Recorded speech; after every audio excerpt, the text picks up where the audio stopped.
After I paid off my granddaughter's college debt, my family forgot to invite me to Thanksgiving. I wish I could say that was the moment my heart broke. But the truth is something colder happened instead. I spent all morning preparing dinner for 8 people. The turkey had been in the oven since 6:30. I polished the silverware twice because my late husband always said Thanksgiving deserved real effort. By 4 in the afternoon, the dining room smelled like rosemary butter and cinnamon. The candles were lit. Sophie's favorite pecan pie cooled beside the window. I kept checking my phone every few minutes, expecting a message from my son Daniel, saying they were running late. Nothing came. Outside, the November sky turned dark early the way it always does in Connecticut. The house grew quieter with every passing hour. I remember standing near the front door around 6:15 listening for tires in the driveway. I actually smiled when headlights flashed outside. But the car drove past my house without slowing down. 3 days after Thanksgiving, I drove to Sophie's apartment carrying a container of homemade chicken soup and a bag of blueberry muffins. The cold wind cut through my coat as I climbed the stairs to the 3rd floor, but I still remember feeling hopeful. Part of me wanted to believe everything could be explained face to face. Sophie opened the door wearing oversized gray sweatpants and thick socks. She looked surprised to see me standing there. Not guilty, just uncomfortable. Her apartment smelled faintly like vanilla candles and laundry detergent. I handed her the soup while smiling softly and asked if we could talk for a minute. She stepped aside slowly. The entire apartment was filled with expensive new furniture I had never seen before. Marble coffee tables, designer bar stools, a 70-inch television mounted against the wall. For a moment, I simply stood there taking it all in while remembering how desperately everyone claimed money had been only months earlier. Sophie kept avoiding my eyes while I asked gentle questions about Thanksgiving. She said Melissa planned everything. She said Daniel thought I preferred quiet holidays after Walter passed away 2 years earlier. Then she accidentally said something that made my stomach tighten. Mom said the trip was possible because things finally opened up financially this year. I looked at her carefully after that. Opened up how? I asked. Sophie hesitated before realizing she had already said too much. She started rambling about Daniel's bonuses and Melissa getting better at budgeting. But the words sounded rushed and uneven. Then my eyes landed on a framed photo near the bookshelf. Aspen, the same ski resort from the Instagram video. The date printed on the corner showed the reservation had been booked nearly 6 months earlier. 6 months. Right around the same time I emptied my retirement account for Sophie's debt. That evening I sat alone in my car outside Sophie's building long after the engine stopped running. Snow gathered softly against the windshield while memories kept replaying in my mind. Melissa insisting the family was struggling. Daniel talking about delaying repairs on their house. Sophie crying over tuition bills at my kitchen table. Suddenly, the timing of everything looked too perfect to ignore. I pulled out my phone and searched through old banking emails until I found the transfer confirmation from 8 months earlier. $84,000 wired directly to the university debt office. Below it sat another email from Melissa sent just 2 days later. Thank you again, Evelyn. You truly gave this family room to breathe. I stared at that sentence for a very long time. Because for the first time I realized something terrifying. Maybe the breathing room had never been for Sophie's future at all. Maybe it had been for their vacation plans, their renovations, and the comfortable life they wanted to build without me in it. The following Monday, I drove to Hartford to meet my oldest friend Marianne for lunch. We had known each other since high school, and she was one of the few people who still spoke to me honestly. The restaurant overlooked the river and smelled like fresh coffee and baked bread. Marianne listened quietly while I told her about Thanksgiving and the Aspen trip. She did not interrupt once. She simply stirred cream into her coffee and watched me carefully over the rim of her glasses. When I finished, she let out a long, slow breath and said something that made my stomach drop. Evelyn, I thought you already knew. I felt my fingers tighten around my teacup. Knew what? Marian hesitated before leaning closer across the table.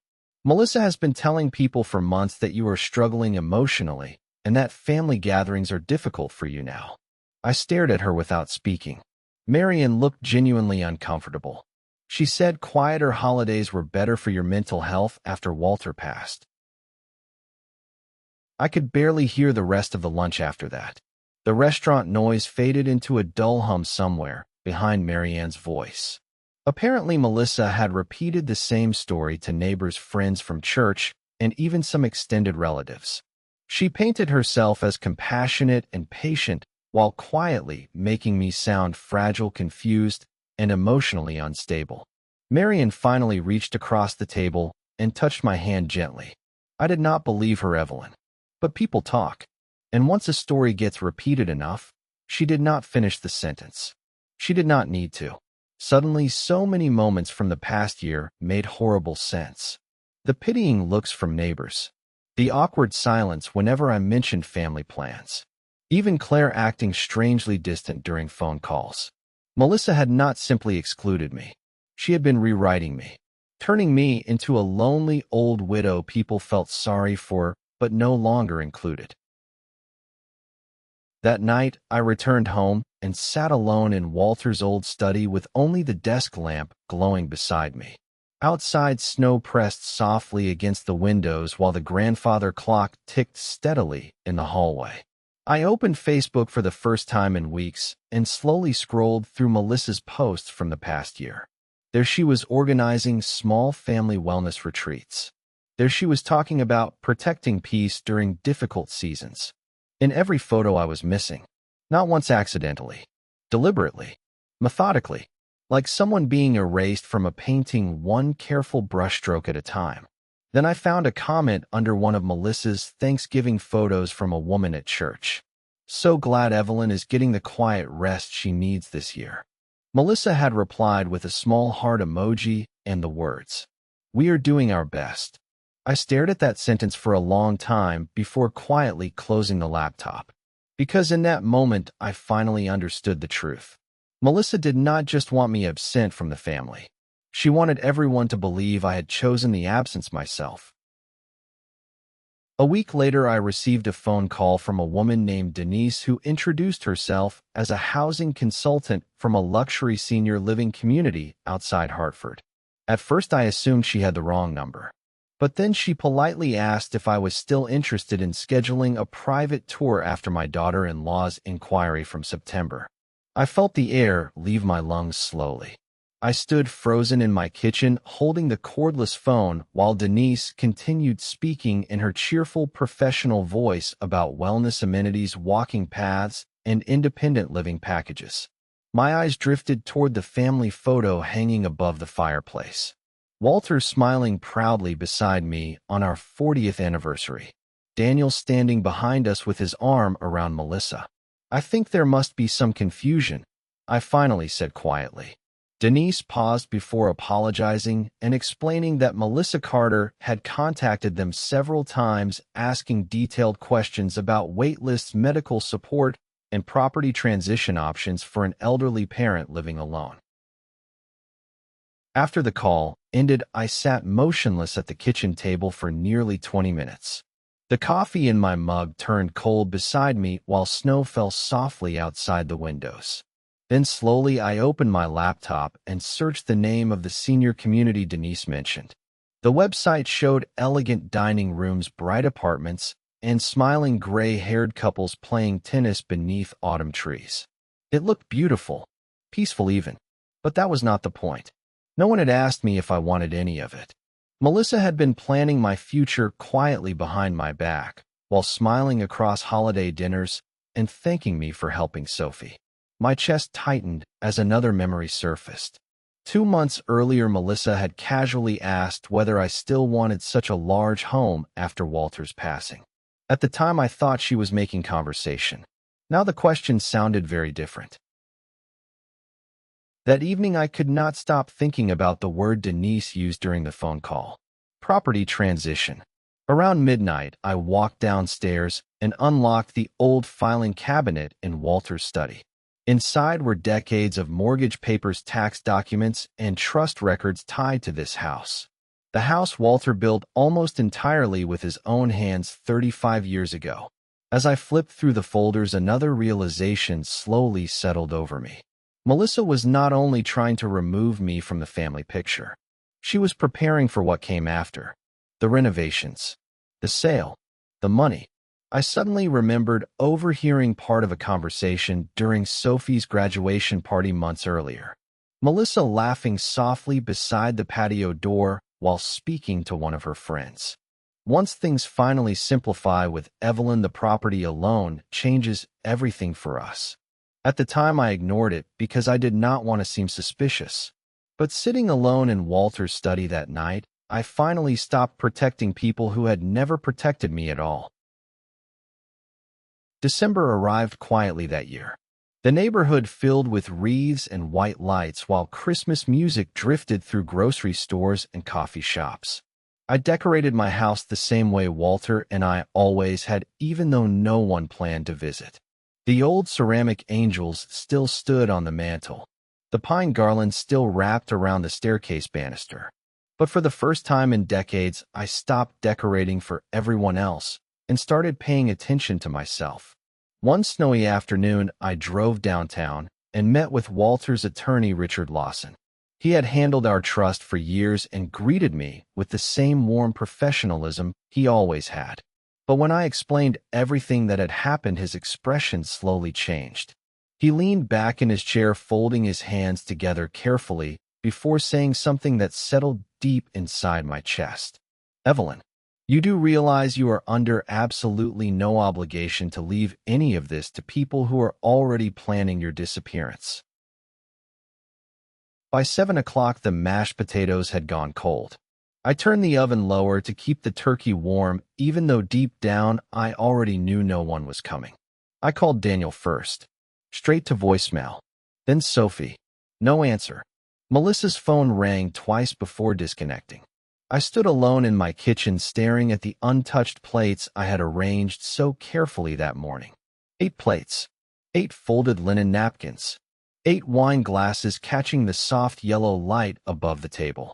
My chest felt tight, but I refused to cry. Instead, I started cleaning little things that did not need cleaning. I wiped an already spotless counter. I adjusted the centerpiece. I folded the dish towel again and again in my hands. Then my phone buzzed. For one foolish second, I thought it was Daniel apologizing. It was Instagram. Melissa had posted a story. Richard spent nearly 2 hours reviewing every document connected to my estate. The house, Walter's investment accounts, the land outside Vermont, even the life insurance policy I had nearly forgotten existed. As he organized papers across the conference table, I suddenly saw my entire life reduced to folders and signatures. Years of sacrifice carefully stacked inside neat legal files. Richard asked gentle but direct questions. Had anyone pressured me about senior housing? Had Melissa ever requested access to financial information? Had Daniel discussed selling the property after my passing? I answered quietly while snow drifted beyond the office windows overlooking Main Street. Then Richard slid a yellow legal pad toward me and said, "You still have time to protect yourself, Evelyn. Protect yourself." Such a simple sentence. Yet no one in my family had spoken to me that way in years. That evening, I returned home carrying a leather folder filled with updated trust paperwork. The house felt calm for the first time in weeks. I lit a fire in the living room and sat beside the Christmas tree while slowly reading every page Richard prepared. My hands remained steady the entire time. Sophie would still receive something because despite everything, I believed part of her had been manipulated rather than cruel. But the rest would change completely. No more automatic inheritance. No more assumptions. No more rewarding people for quietly erasing me while waiting for my life to become convenient for them. Around 9 o'clock, my phone buzzed with a text from Melissa asking whether I planned to host Christmas dinner this year. I stared at the message while the fire crackled softly beside me. Then for the first time in months, I smiled. A slow, quiet smile that did not come from sadness at all. Christmas Eve arrived wrapped in fresh snow and perfect silence. By 3 in the afternoon, the house smelled like baked ham, cloves, and cinnamon, exactly the way Walter loved every December. I wore my dark blue sweater and set the dining table with the same gold-trimmed plates we had used for years. But this time something inside me felt completely different. Calm. Not hopeful. Not anxious. Just calm. Around 4:30, headlights began appearing outside one after another. Daniel arrived first, carrying expensive wine and smiling more warmly than he had in months. Melissa followed behind him in a white wool coat, holding 2 bakery boxes and speaking in that sweet, polished voice she always used when people were watching. Sophie hugged me tightly at the door, and for a brief moment, I almost forgot everything. Almost. Then Melissa looked around the living room slowly and said, "This house really feels magical during the holidays, Evelyn." The way she said house instead of home did not escape me. Dinner unfolded almost too perfectly. Daniel laughed louder than usual. Melissa complimented every dish repeatedly, while subtly steering conversations toward family legacy, future plans, and how important it was to keep everyone together moving forward. Sophie mostly stayed quiet, pushing green beans around her plate while avoiding eye contact with her mother. Halfway through dinner, Melissa casually mentioned a new luxury condominium development near the shoreline. Low maintenance. Beautiful views. Perfect for retirement, honestly. Daniel nodded along too quickly. I took a slow sip of wine before asking softly, "And what would happen to this house?" For one brief second, the table went completely still. Then Melissa smiled. "Well, property values in this neighborhood are incredible right now." There it was. Clean and simple. Not grief. Not concern for my well-being. Real estate. After dessert, I stood quietly and walked into Walter's study while everyone continued talking in the dining room. A few moments later, I returned carrying the leather folder Richard prepared weeks earlier. I placed it gently beside my coffee cup and sat down without rushing. Melissa noticed the folder immediately. Her posture straightened almost invisibly. Daniel looked confused. Sophie suddenly seemed nervous. I folded my hands together calmly before speaking. I spent many years believing family love looked like sacrifice. The room remained silent except for the soft ticking of the grandfather clock in the hallway. But lately I have learned something painful. Some people mistake generosity for weakness. Melissa opened her mouth slightly, but said nothing. Then I slid several envelopes slowly across the table, one toward Daniel, one toward Sophie, and one directly toward Melissa. And for the first time since Thanksgiving, I watched every smile in the room disappear. Daniel opened his envelope first. I watched the color slowly drain from his face as he read the documents inside. Revised trust agreements. Property transfers. Legal notices prepared by Richard Lawson's office. Melissa stared at her own envelope without touching it for several seconds before finally pulling out the papers with carefully manicured hands that no longer looked steady. Sophie unfolded hers last. Unlike the others, she actually read every page slowly. The silence around the dining table felt almost sacred somehow. Outside, snow continued falling softly against the windows while the Christmas tree lights reflected across untouched dessert plates. Finally, Daniel looked up at me with confusion written all over his face. "Mom, what is this?" I folded my napkin carefully beside my plate before answering. "It is the future you all planned for me." I simply adjusted the details. Melissa immediately straightened in her chair.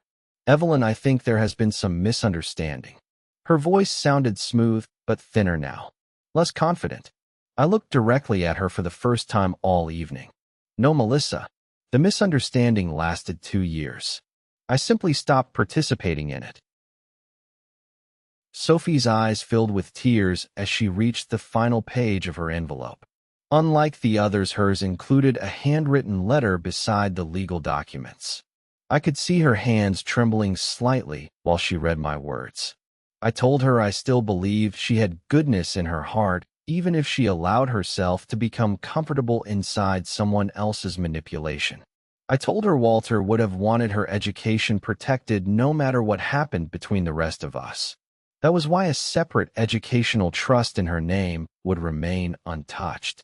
Daniel looked stunned by that revelation, while Melissa suddenly became very still beside him. Then Daniel turned toward his wife slowly. What did Mom mean about manipulation? The room tightened instantly. Melissa laughed softly in that practiced, polished way I knew so well. Daniel, please. Your mother is emotional because she has been isolated lately. There it was again. The same narrative. The same careful performance. But this time something unexpected happened. Sophie lowered her envelope onto the table and quietly said, "Mom, stop." Melissa blinked in surprise. Sophie swallowed hard before continuing. Grandma did not isolate herself. We pushed her away. No one moved after that. Not even Daniel. I stood from the table slowly and carried my empty coffee cup into the kitchen while silence followed behind me through the house. A few moments later, Sophie entered quietly and found me rinsing dishes beneath the warm sink water. Her mascara had smudged slightly beneath her eyes, making her suddenly look much younger than 24. "Grandma," she whispered before stopping completely. I turned off the faucet and faced her calmly. Sophie began crying, then not dramatically, but softly, like someone finally allowing themselves to feel ashamed. She admitted she knew about Aspen months in advance. She admitted Melissa often complained that I was too dependent on family traditions and too emotionally heavy after Walter died. She admitted she stayed silent because confronting her mother felt easier to avoid. I listened without interrupting. When she finished, I simply handed her a dish towel, and together we stood quietly drying Christmas plates in the warm kitchen light. Out in the dining room, I could hear Daniel and Melissa arguing in low, tense voices for the first time in years. But inside me, there was only stillness. Not revenge, not triumph, just clarity. Because the most painful part of losing people is not discovering they never loved you enough. It is discovering how long you kept loving them after they stopped deserving it. I opened the video and felt the room go completely still around me. My entire family was there. Daniel, Melissa, Sophie, my sister Claire, even Melissa's cousins from Boston. They were all gathered around a massive fireplace inside some luxury ski resort in Aspen. Everyone was laughing while glasses of champagne clinked together under golden lights. Sophie sat beside Melissa smiling in a cream-colored sweater I had bought her last Christmas. The caption read, "So thankful for family this year." I watched the video 3 times before setting my phone face down on the kitchen table. The turkey was still warm in the oven. The candles were still burning low beside the empty chairs. And somewhere between the silence of that dining room and the sound of my family laughing, without me, something inside me finally woke up. I did not sleep that night. Around 2 in the morning, I walked back downstairs and found the dining room exactly as I had left it. Half-burned candles, cold stuffing, 8 empty chairs surrounding a table that suddenly looked much too large for one person. I stood there in silence before finally opening the refrigerator and placing the untouched food into plastic containers one by one. The pecan pie barely fit on the top shelf beside the cranberry sauce. My late husband Walter used to joke that Thanksgiving leftovers tasted better than the actual dinner. I remember almost laughing at the memory before realizing how quiet the house really was. No football game playing in the living room. No Sophie stealing whipped cream from the kitchen bowl. No Daniel asking where I kept the carving knife, even though it had been in the same drawer for 20 years. Just silence. Heavy and unfamiliar. The next morning, snow began falling lightly across the neighborhood. I wrapped myself in Walter's old wool cardigan and carried my coffee to the front window. Families across the street were loading leftovers into cars and hugging goodbye in driveways. Life continued so normally outside my house that it almost made the emptiness inside feel unreal. Around 10:30, Sophie finally texted me. "Sorry, Grandma. Things got hectic yesterday." That was all. No explanation. No mention of Aspen. No apology for leaving me alone on Thanksgiving after everything I had done for her. I stared at those two sentences for nearly a full minute before locking my phone and setting it aside. My chest hurt in a strange way. Not dramatic pain. Not heartbreak. It felt more like waking up after years of ignoring something directly in front of me. As the snow continued falling, I found myself thinking about smaller moments from the past few years. Little things I had excused because I wanted peace in the family. The Christmas dinner Melissa suddenly moved to another house after I finished cooking. Sophie's high school graduation, where someone accidentally forgot to save me a seat near the stage. The family beach photo where Melissa smiled sweetly and said there was not enough room for everyone. At the time, I told myself none of it was intentional. Families make mistakes. People get busy. But sitting alone in my quiet kitchen, that morning, I finally allowed the memories to line up beside each other like puzzle pieces clicking into place. And for the first time, I asked myself a question I should have asked years ago. What if they never forgot about me at all? 8 months earlier, Sophie had shown up at my house carrying a canvas backpack and crying so hard she could barely speak. I remember the rain hitting the kitchen windows while she sat at my table twisting a paper napkin between her fingers. Her graduate school loans had reached almost $84,000, and the interest kept climbing every month. She told me she was thinking about dropping out before finishing her degree in occupational therapy. Melissa arrived 20 minutes later wearing a cream trench coat and the exact same concerned expression she always used when money entered the conversation.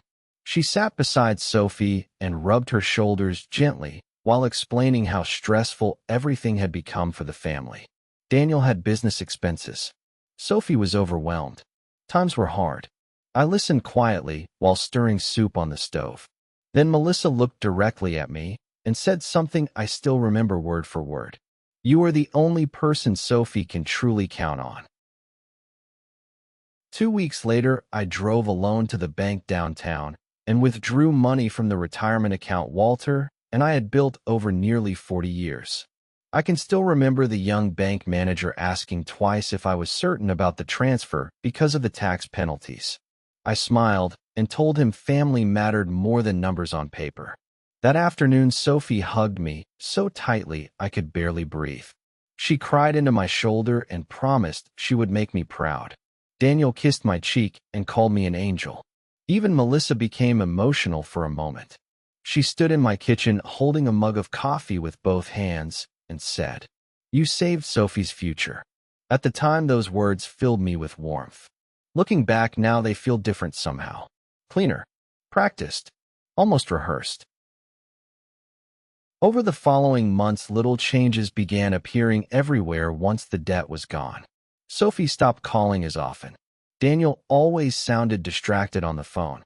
Melissa suddenly became very interested in conversations about my finances and the house Walter left me. She asked strange casual questions while pretending not to. Whether I had updated my will. Whether maintaining a 4-bedroom home alone felt exhausting. Whether I had ever considered one of those luxury senior communities outside Hartford. I answered politely because I trusted her then, or maybe because I wanted to trust her. But sitting alone at my kitchen table after Thanksgiving, I finally understood something painful. The moment I paid off that debt, I stopped being family and became useful. And once the usefulness ended, they quietly pushed me out of the picture.